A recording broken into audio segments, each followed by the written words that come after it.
Praise the lord. నేటి మన అనుదిన వాక్య సందేశం వింటున్నటువంటి ప్రియమైన దేవుని బిడ్డారా, మీకందరికీ ప్రభువైన యేసుక్రీస్తు నామం పేరిట నా యొక్క వందనములు, శుభములు తెలియజేస్తుంటున్నాను. నేటి ఈ దినపు వాక్యమును మనం చదువుకుందాం. అపోస్తుల కార్యములు 20వ అధ్యాయము 32వ వాక్యము. దేవునికిని ఆయన కృపా వాక్యమును మిమ్మును అప్పగించుచున్నాను. ఆయన మీకు క్షేమాభివృద్ధి కలుగజేయుటకును పరిశుద్ధపరచబడిన వారందరిలో స్వాస్థ్యం అనుగ్రహించుటకును శక్తిమంతుడు.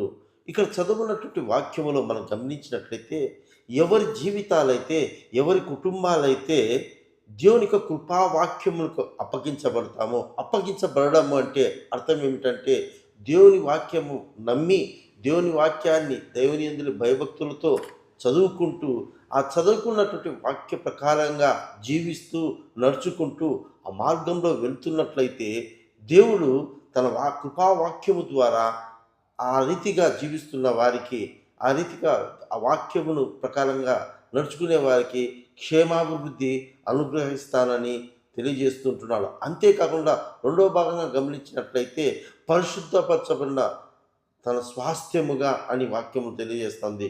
పరిశుద్ధపరచబడడం అంటే దేవుని యొక్క వాక్యము నమ్మి ఈ లోక సహవాసాన్ని, ఈ లోక జీవితాన్ని పక్కన పెట్టి ఆ ఒక వాక్యము ద్వారా పరిశుద్ధంగా జీవిస్తున్నటువంటి వారిని తన స్వాస్థ్యంగా దేవుడు పిలుస్తాడండి.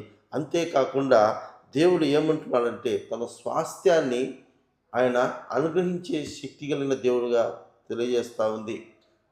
కనుక ప్రియమైన దేవుని బిడ్డలారా, నేటి మాట వింటున్న నా జీవితంలో కూడా మనం గమనించుకోవాల్సింది ఏంటంటే, మనం సమస్యల నుంచి అధిగమించి క్షేమాభివృద్ధిలో మనము ఎదగాలి అంటే, దేవుని యొక్క కృపావాక్యములో మనము అంటు కట్టబడిన వారమై ఆ వాక్యాన్ని చదువుకుంటూ, ఆ వాక్యపు మార్గంలో జీవిస్తూ మనము ఈ లోక పాపం నుంచి ప్రత్యేకపరుచుకొని పరిశుద్ధంగా జీవించినట్లయితే ఆయన స్వాస్థ్యముగా ఉండుటకు మనకు ఆయన కృపను ఆయన అనుగ్రహిస్తాను. కనుక మనమందరం కూడా ఈ వాక్యము ద్వారా మన కుటుంబాల్లో, మన జీవితాల్లో క్షేమాభివృద్ధి అనుభవించినట్లుగా దేవుని వాక్యమును చదువుకుంటూ, దేవుని బిడ్డలుగా జీవిస్తూ ఈ లోకంలోంచి ప్రత్యేకపరచబడినటువంటి పరిశుద్ధ జనముగా, ఆయన స్వాస్థ్యంగా మనం ఉండుటకు, మనం ఆ రీతిగా జీవించుటకు పరిశుద్ధాత్మ దేవుడు మనకు సహాయం చేయనుగాక.